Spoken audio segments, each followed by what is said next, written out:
Israel के प्रधानमंत्री Benjamin Netanyahu सारे प्रोटोकॉल तोड़कर प्रधानमंत्री मोदी का स्वागत करने के लिए खुद एयरपोर्ट पर मौजूद थे। ये अपने आप में बहुत बड़ी बात है, क्योंकि इजराइल के प्रधानमंत्री इससे पहले सिर्फ अमेरिकी राष्ट्रपति और पोप का स्वागत करने के लिए ही खुद एयरपोर्ट पहुंचे हैं। एयरपोर्ट पर नेतन्याहू ने प्रधानमंत्री मोदी का रेड कार्पेट वेलकम किया। नेतन्याहू ने नरेंद्र मोदी को बहुत गर्मजोशी के साथ गले लगाया और दोनों नेता बार बार एक दूसरे से हाथ मिलाते रहे और गले भी मिलते रहे। एयरपोर्ट पर ही एक छोटा सा मंच भी बना हुआ था, जहां प्रधानमंत्री मोदी के स्वागत में नेतन्याहू ने एक भाषण दिया। इस भाषण की शुरुआत में उन्होंने कुछ शब्द हिंदी में बोले। नेतन्याहू ने नरेंद्र मोदी से हाथ जोड़कर हिंदी में कहा, आपका स्वागत है मेरे दोस्त। इसके बाद भारत के प्रधानमंत्री नरेंद्र मोदी ने भी हिब्रू भाषा में उनका शुक्रिया अदा किया। My friend Prime Minister Narendra Modi, welcome to Israel. आपका स्वागत है मेरे दोस्त। Excellency Prime Minister Netanyahu, ladies and gentlemen, Shalom, Lekram, Anisemia Mayot, Lehiat Po। आपको याद होगा कुछ दिन पहले जब प्रधानमंत्री मोदी अमेरिका के दौरे पर गए थे, तो अमेरिकी राष्ट्रपति डोनाल्ड ट्रंप और प्रधानमंत्री मोदी कई बार गले मिले थे। और कुछ ऐसी ही तस्वीरें आज इजराइल के टेल अवीव में भी देखने को मिली। नरेंद्र मोदी और नेतन्याहू एयरपोर्ट पर ही 3 बार गले मिले। अब आपको प्रधानमंत्री मोदी के इजराइल दौरे से जुड़ी कुछ अहम जानकारियां पहले बता देते हैं। नरेंद्र मोदी इजराइल का दौरा करने वाले भारत के पहले प्रधानमंत्री हैं। प्रधानमंत्री नरेंद्र मोदी का यह दौरा ऐसे वक्त में हो रहा है जब भारत और इजराइल के डिप्लोमेटिक रिलेशंस यानी कूटनीतिक रिश्तों के 25 वर्ष पूरे हुए हैं। नरेंद्र मोदी की यात्रा के दौरान इजरायली प्रधानमंत्री पूरे वक्त उनके साथ रहेंगे। ऐसा कहा जाता है कि इजराइल के साथ भारतीय जनता पार्टी की सरकारों ने हमेशा अच्छे रिश्ते रखे। पूर्व प्रधानमंत्री अटल बिहारी वाजपेयी के जमाने में भी इजराइल के राष्ट्रपति एरियन शेरोन भारत की यात्रा करने वाले पहले इजरायली राष्ट्रपति बने थे। कांग्रेस की सरकारों पर यह आरोप लगते रहे हैं कि उन्होंने इजराइल को हमेशा नजरअंदाज किया। हालांकि पीवी नरसिम्हा राव के कार्यकाल में इजराइल के साथ भारत के कूटनीतिक रिश्तों की शुरुआत हुई थी औपचारिक रूप से। अपनी 48 घंटे की यात्रा में प्रधानमंत्री मोदी के कुल 18 कार्यक्रम हैं। इस दौरान दोनों देशों के बीच एक द्विपक्षीय वार्ता होगी। इसके अलावा प्रधानमंत्री मोदी इजराइल में भारतीय समुदाय से भी मिलेंगे। इसके बाद नरेंद्र मोदी की मुलाकात इजराइल की कंपनियों के सीईओ से होगी।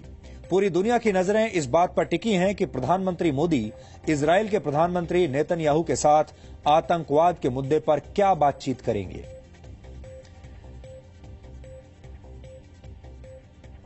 इजराइल और भारत के बीच वैसे तो बहुत बड़ा फर्क है, लेकिन इन दोनों देशों में कई तरह की समानताएं भी हैं, जिनके बारे में आज आपको पता होना चाहिए।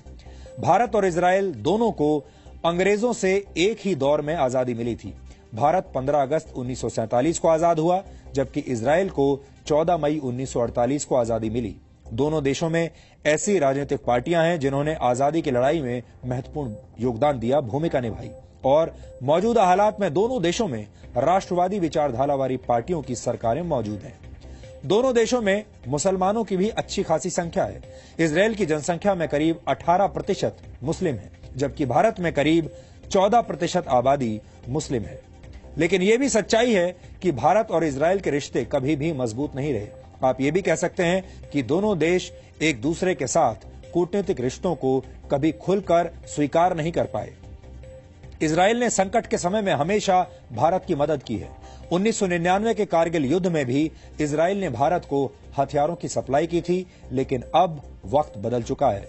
वैसे दोनों ही देश आतंकवाद से पीड़ित हैं। दोनों देशों की लड़ाई आतंकवाद के साथ चल रही है, यह भी एक समानता है। और दोनों ही देश अपने अपने पड़ोसी देशों से भी काफी परेशान है, यह भी दोनों में एक समानता है। वैसे तो इजराइल से सीखने के लिए बहुत कुछ है, लेकिन आज हम आतंकवाद और खेती पर फोकस करेंगे। आतंकवाद से निपटने की जो नीति और इच्छा शक्ति इजराइल के पास है, वो किसी और के पास दिखाई नहीं देती। इजराइल एक ऐसा देश है जो आतंकवादियों से किसी भी तरह का समझौता कभी नहीं करता और उन्हें बर्दाश्त भी नहीं करता। इतिहास ऐसे उदाहरणों से भरा हुआ है जब इजराइल ने दुनिया के अलग अलग देशों में जाकर आतंकवाद का खात्मा किया है, उन देशों में घुसकर आतंकवादियों को मारा है। दरअसल आतंकवाद को सहना इजराइल के डीएनए में ही नहीं है। भारत चाहे तो इजराइल से बहुत कुछ सीख सकता है। इजराइल के पास दुनिया की सबसे खतरनाक खुफिया एजेंसी है जिसका नाम है मोसाद। मोसाद को इजराइल की किलिंग मशीन कहा जाता है। मोसाद अपने दुश्मनों को दुनिया के किसी भी कोने में मारने की क्षमता रखता है और इजराइल से जो सीखने की बात है वो ये है कि किसी भी देश की सुरक्षा के लिए वहां की इंटेलिजेंस एजेंसीज का इफेक्टिव होना, मजबूत होना बहुत जरूरी है।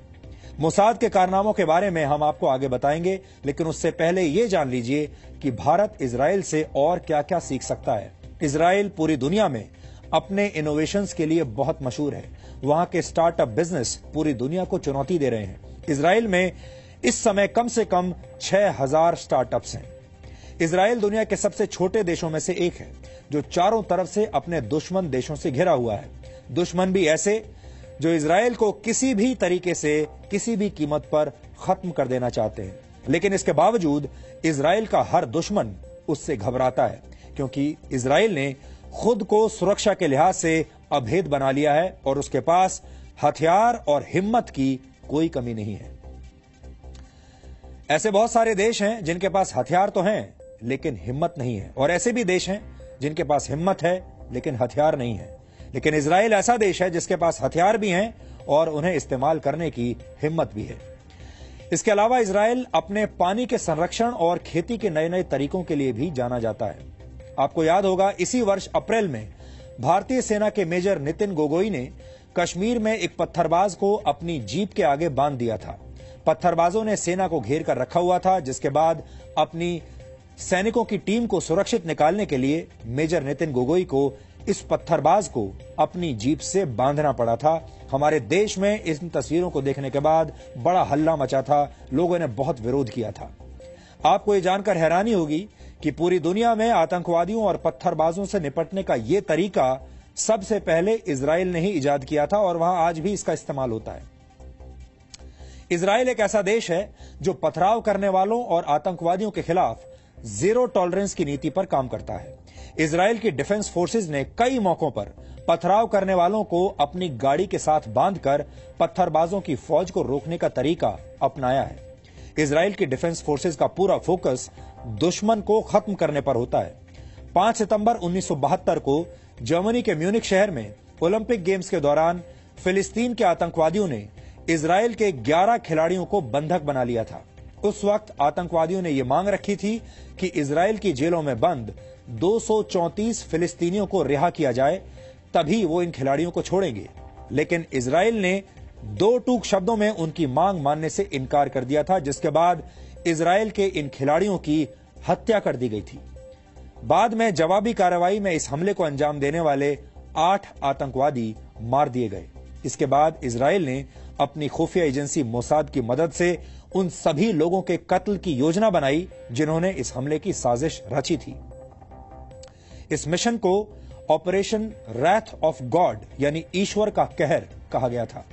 मोसाद के एजेंट्स दुनिया के अलग अलग देशों में जाकर करीब 20 साल तक इन गुनाहगारों को उनके अंजाम तक पहुंचाते रहे और वो तब तक नहीं रुके जब तक एक एक आतंकवादी मारा नहीं गया। इजराइल में पत्थरबाजों को भारत जितनी आजादी नहीं मिल सकती। इजराइल में किसी को भी इतनी आजादी नहीं मिलती कि वो अपने देश के एक पुलिस ऑफिसर को पीट पीट कर मार डाले, जैसा कि कश्मीर में होता है। आपको याद होगा, श्रीनगर में एक मस्जिद के बाहर जम्मू कश्मीर पुलिस के एक डीएसपी अयूब पंडित को भीड़ ने पीट पीट कर मार डाला था। लेकिन इजराइल में ऐसा करना असंभव है, क्योंकि वहां कोई पाकिस्तानी प्रेमी गैंग नहीं है, अफजल प्रेमी गैंग नहीं है, वहां मौजूद रह भी नहीं सकता। वहां भारत की तरह पाकिस्तान की भक्ति करने वाले पत्रकार नहीं है जो अखबारों में और टीवी चैनल्स में बड़े बड़े लेख लिखकर बहस करके देश के खिलाफ माहौल बनाते रहते हैं। इसलिए अगर भारत चाहे तो इजराइल से एटीट्यूड से लेकर टेक्निक तक बहुत कुछ सीख सकता है। आपका स्वागत है मेरे दोस्त। Shalom, Lekram, אני סמיה מאוד להיות פה.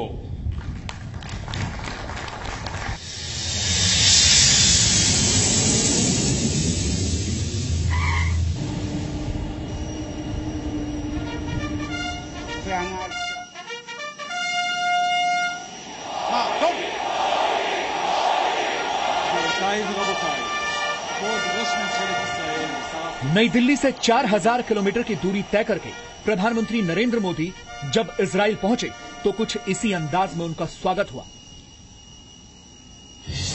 खुद इजराइल के प्रधानमंत्री नरेंद्र मोदी का स्वागत करने के लिए एयरपोर्ट आए थे।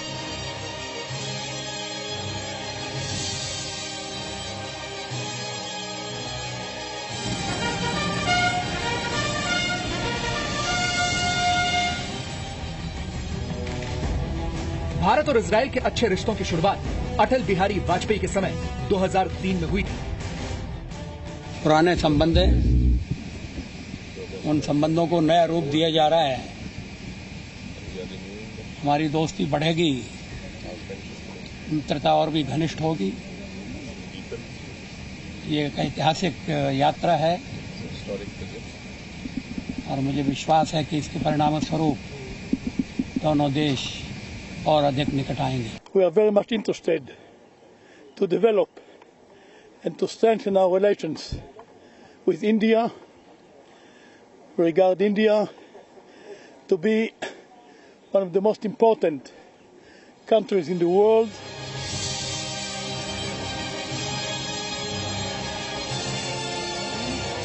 अब भारत और इजराइल का ये गठबंधन आतंकवाद पर सबसे बड़ा प्रहार करने वाला है और इसके संकेत प्रधानमंत्री मोदी ने दे दिए हैं।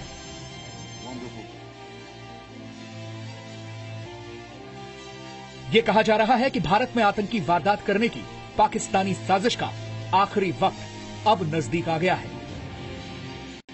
We all have to be partners against terrorism all around the world. It's not something that only India and Israel have suffered, although we have suffered and we have also suffered together.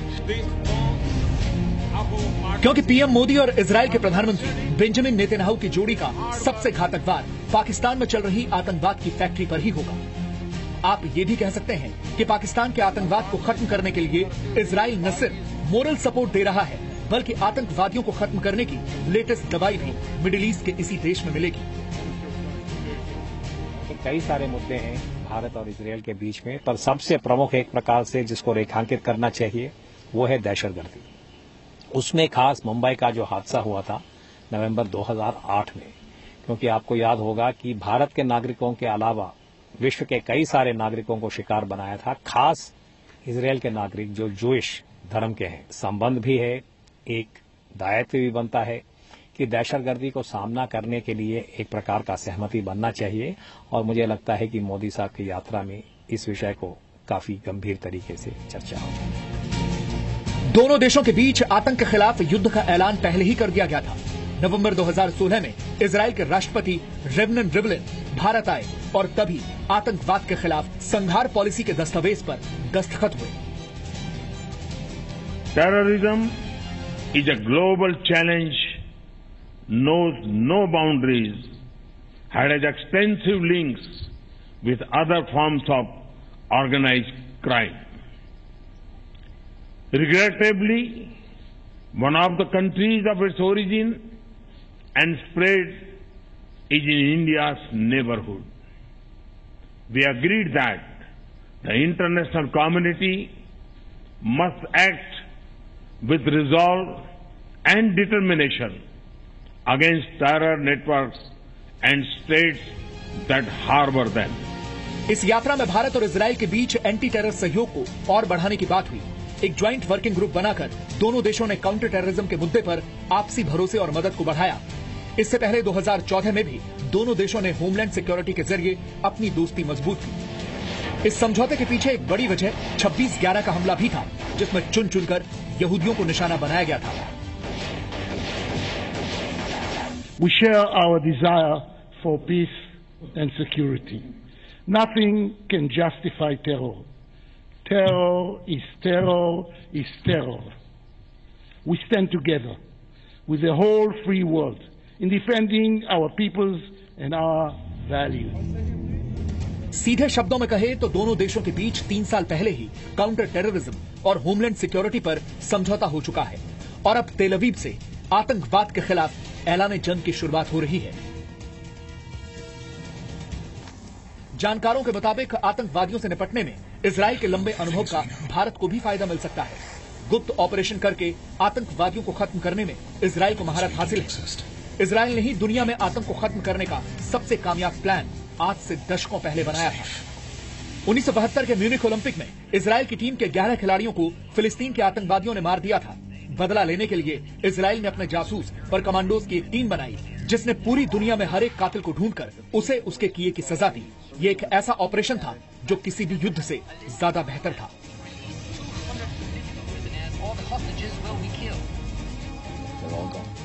Bharat अक्सर 26/11 और पठानकोट के mastermind आतंकी हाफिज सईद, मौलाना मसूद अजहर और 1993 bomb blast की साजिश रचने वाले दाऊद इब्राहिम के खिलाफ पाकिस्तान से कार्रवाई की मांग करता रहा है, लेकिन इजराइल ने ऐसे आतंकियों का खात्मा करने की एक नई राह दिखाई है।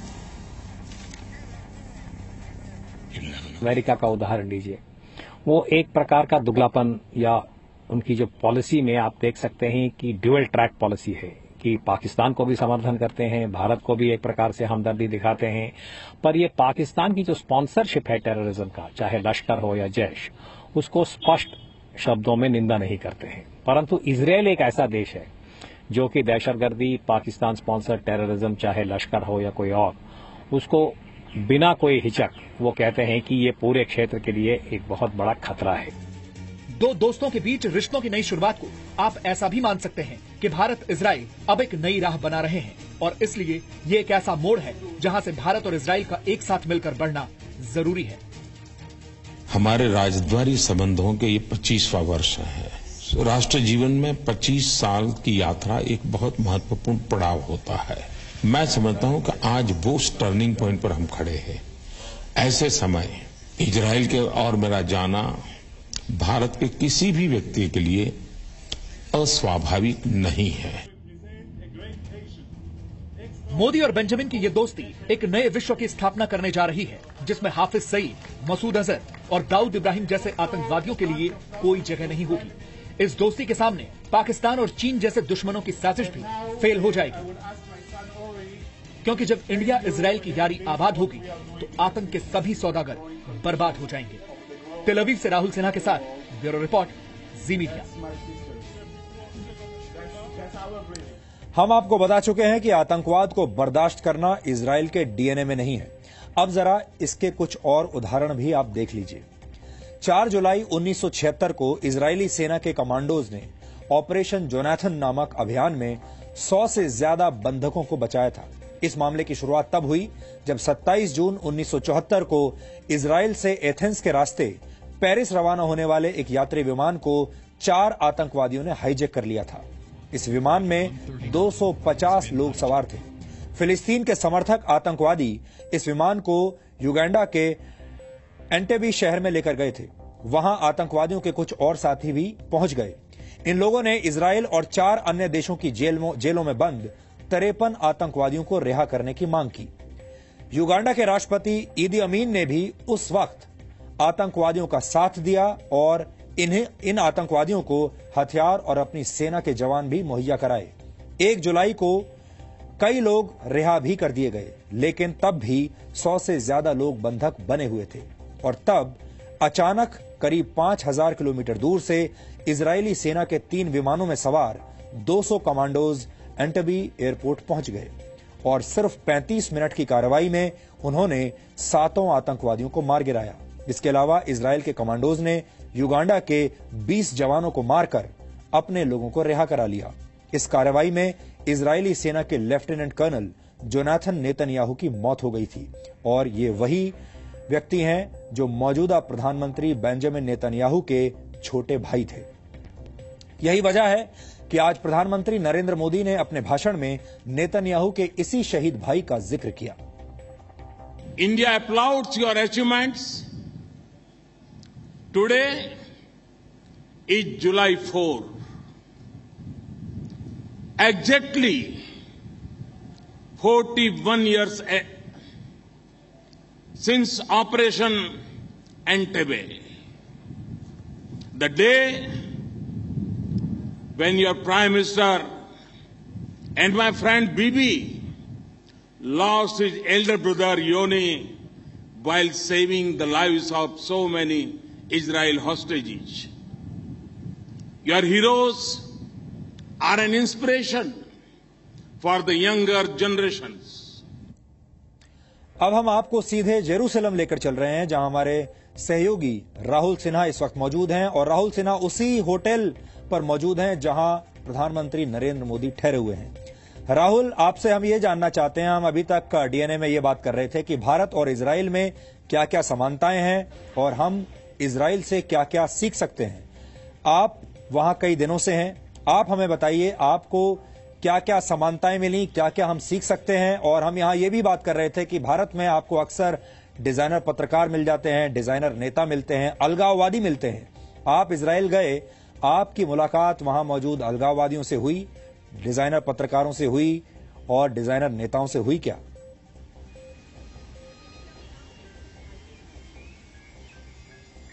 सुधीर जी, ढूंढने पर भी नहीं मिलते हैं। अगर इस मामले में कहा जाए तो यहाँ पर इजराइल में इन सबका अकाल है, सूखा पड़ा हुआ है और इस तरीके के लोगों के यहाँ रहने की गुंजाइश है भी नहीं।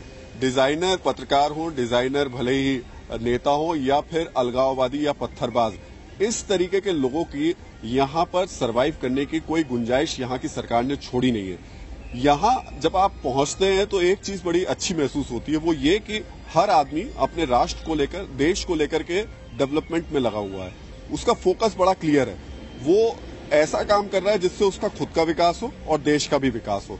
यहाँ कोई बाकी ना तो किसी तरीके का आपको अलगाववाद देखने को मिलता है, ना यहाँ कोई अलग राज्य की बात होती है। हाँ, जो इनके लड़ाइयां चल रही हैं, चाहे वो फिलिस्तीन के साथ हो या गाजा में हमास, ये वो सारी चीजें अलग हैं। लेकिन उस सब के बावजूद जो इजराइल में रहने वाले लोग हैं, उनका फोकस बिल्कुल क्लियर है कि उन्हें डेवलपमेंट पे चलना है, उनको अपने देश को आगे बढ़ाना है। जी राहुल, हम आपसे ये भी जानना चाहते हैं, आतंकवाद के मुद्दे पर तो हम बहुत कुछ सीख सकते हैं इजराइल से, अपनी सुरक्षा को कैसे मजबूत करना है।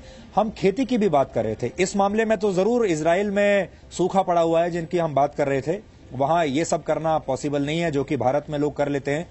लेकिन खेती के मामले में इजराइल में बहुत इनोवेशंस हुए हैं और आप भी इजराइल में जो जहां इस तरह की कृषि की जा रही है, तकनीक का इस्तेमाल किया जा रहा है, आप वहां होकर आए हैं, हमारे दर्शकों को वहां से कुछ बताइए।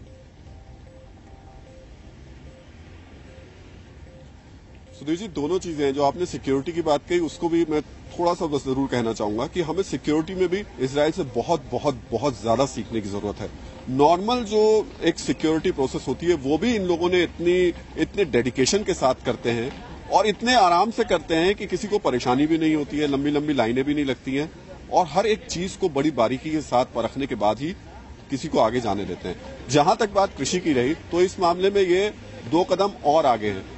इन लोगों ने जो अपना एक रिसर्च सेंटर तैयार किया है जो कि पूरे देश में किसानों को हर तरीके की सुविधा मुहैया कराता है, जिसकी हमारे देश में बड़ी सख्त जरूरत है। इन लोगों ने एक सेंट्रलाइज्ड वाटर सिस्टम तैयार किया है जो कि हर किसान को पानी मुहैया कराता है। यानी यहाँ किसान को ना तो ट्यूबवेल बनाना है, ना बोरवेल की कोई दिक्कत है, ना उसे सिंचाई के लिए ये सोचना है कि कैसे उसके खेत तक पानी पहुंचेगा, ये सरकार पहुंचा देती है। सरकार बाकायदा किसान को बताती है कि देखिए अगले 70 दिन बाद आपके जहां आप रह रहे हैं वहां का मौसम इस तरीके का होगा, हो सकता है कि सूखा पड़ जाए, इसलिए हम आपको ये बीज दे रहे हैं, आप इसको लगाइए, यहाँ 70 दिन में ही वो फसल हो जाएगी और आपको बाद में किसी तरीके की परेशानी का सामना नहीं करना पड़ेगा। सबसे महत्वपूर्ण बात, यहाँ का मौसम विभाग इतनी एक्यूरेट जानकारी देता है कि आज तक, यहाँ मेरी कई लोगों से बात हुई, कई इंडियन साइंटिस्ट हैं जो यहाँ काम कर रहे हैं, आज तक कभी 10% भी गलती की गुंजाइश नहीं रही, जिसका सबसे बड़ा फायदा यहाँ के किसान को उठा रहा है।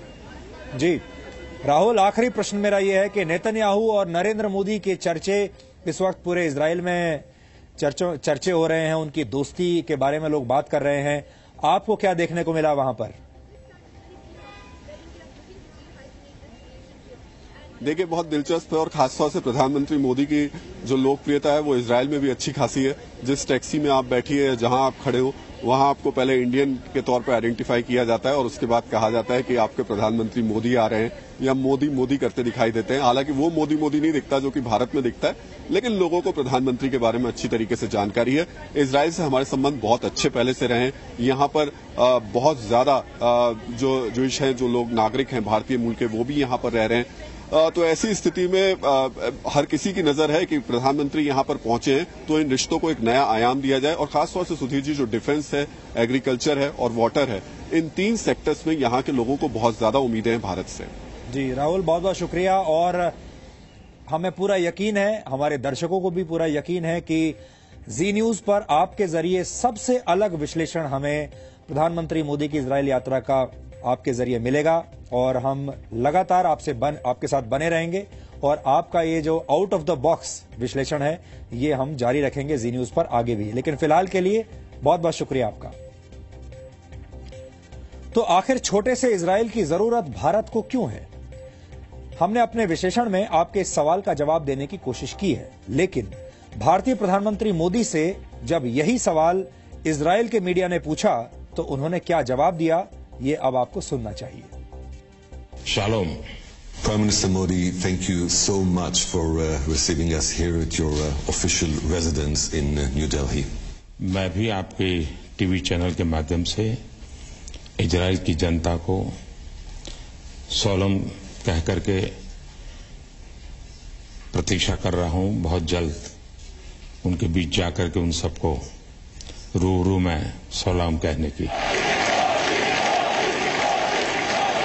What is the next phase, Prime Minister Modi? As a reformist, where do you see your country 10 years from now? मेरी सरकार की कोशिश है भारत के युवाओं के सपनों का नया भारत बनाना। हमारा रास्ता है रिफॉर्म, परफॉर्म, ट्रांसफॉर्म। तो हम नई ऊंचाइयों को पार कर सकते हैं। भारत अपार संभावनाओं का देश है। नेक्स्ट जनरेशन इंफ्रास्ट्रक्चर पर बल देना है, चाहे रेल हो, रोड हो, वाटरवेज हो, ऑप्टिकल फाइबर नेटवर्क हो। उस इंफ्रास्ट्रक्चर पर हम बल देना चाहते हैं कि जो आधुनिक भारत का अधिष्ठान हो, कि जो मेरे गांव के क्वालिटी ऑफ लाइफ में बदलाव लाए, मेरे गरीबों की जिंदगी में बदलाव लाए। गरीब से गरीब व्यक्ति को सस्ती और अच्छी शिक्षा मिले, गरीब से गरीब व्यक्ति को रहने के लिए घर मिले। How can my country, Israel, fit into this vision of new India? Israel ने जिस विपरीत प्राकृतिक वातावरण में विकास किया है, जिसने दुनिया के हर किसी का ध्यान आकर्षित किया है, इतने कम समय में इजराइल ने अपने आप को जहां पहुंचाया है विकास के क्षेत्र में, उसकी सराहना सब कोई करते हैं। इजराइल कहते ही innovation, technology, startups, space, agriculture, optimum utilisation, ये इजराइल की पहचान है। ये सारी चीजें ऐसी हैं जो भारत के साथ भी बहुत ही सुसंगत बैठती हैं। तो ये सारी चीजें ऐसी हैं जो इजराइल के साथ कंधे से कंधा मिला करके विकास की यात्रा को आगे बढ़ाने के काम आ सकती है। You refer to us as India's technological partner. What does this definition entail? Innovation किसी भी विकास यात्रा का सबसे बड़ा अधिष्ठान होता है। इजराइल लगातार इनोवेशन को बल देता रहा है। आज स्पेस टेक्नोलॉजी के क्षेत्र में हम लोग साथ काम कर रहे हैं। आपकी ताकत, हमारी ताकत मिलकर के हम जमीन से आसमान तक हर क्षेत्र में साथ चल सकते हैं। We are so tiny, you are so huge, and you want us to cooperate to change the world. पहली बात है कि छोटे और बड़े का भेद ज्योग्राफिकल साइज से नहीं होता है। अगर भारत ये सोचे कि हम 1.3 बिलियन लोगों का देश है, जो हमारी बराबरी का रहेगा उसी से बात करेंगे, तो दुनिया में हम ही कहीं अकेले रह जाएंगे। तो मैं समझता हूं कि ये दोस्ती बहुत स्वाभाविक है। You have changed India's perception towards Israel 180 degrees. Was it easy to persuade the Indian people that this is a better approach? हमारे राजद्वारी संबंधों के ये 25वां वर्ष है। राष्ट्र जीवन में 25 साल की यात्रा एक बहुत महत्वपूर्ण पड़ाव होता है। मैं समझता हूं कि आज वो टर्निंग पॉइंट पर हम खड़े हैं। ऐसे समय इजराइल के और मेरा जाना भारत के किसी भी व्यक्ति के लिए अस्वाभाविक नहीं है। His population is constituted of a vast Muslim minority. What can we in Israel learn from your experience in coexistence? पहले तो भारत एक विविधता भरा देश है। भारत का मूलभूत चिंतन है सर्व पंथ समभाव, हर एक के प्रति समभाव होना चाहिए। इसलिए विविधताओं को स्वीकारना ही चाहिए, उसका आदर भी करना चाहिए। एक बार हर किसी की विशेषता का आदर करते हैं, स्वीकार करते हैं, तो संघर्ष का एरिया रहता ही नहीं है और भारत ने इसको जी करके दिखाया है।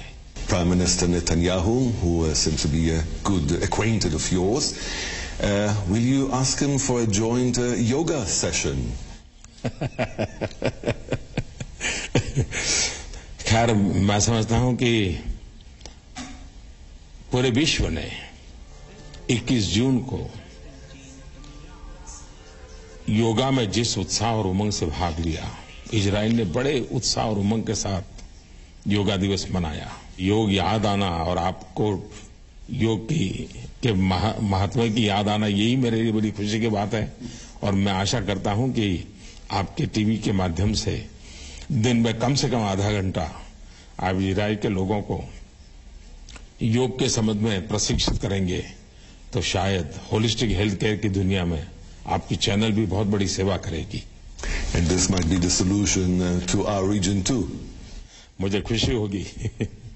Prime Minister Modi, I thank you so much for your time. Much appreciated. तोदा रोबा। कुल मिलाकर इजराइल के पास ना तो हथियारों की कमी है और ना ही हिम्मत की। भारत से तुलना करें तो हमारे देश के पास हथियार तो हैं, लेकिन हिम्मत या कह लीजिए कि इच्छा शक्ति की थोड़ी कमी जरूर नजर आती है। अगर भारत इजराइल से इच्छा शक्ति का मंत्र ले ले तो फिर देश के दुश्मन भारत की तरफ आंख उठाकर भी देख नहीं पाएंगे। 9 बजे से लेकर अब 9:49 तक हमने आपको लगातार खबरें दिखाई। अब आपको एक ब्रेक की जरूरत होगी और हम भी एक ब्रेक ले लेते हैं। इस ब्रेक के बाद हम आपको इजराइल के खेतों में लेकर चलेंगे। आपने देखा, प्रधानमंत्री मोदी ने कहा है कि इजराइल ने विपरीत परिस्थितियों में भी शानदार विकास किया है और इजराइल की यही खासियत आपको ब्रेक के बाद हमारे स्पेशल डीएनए टेस्ट में दिखाई देगी।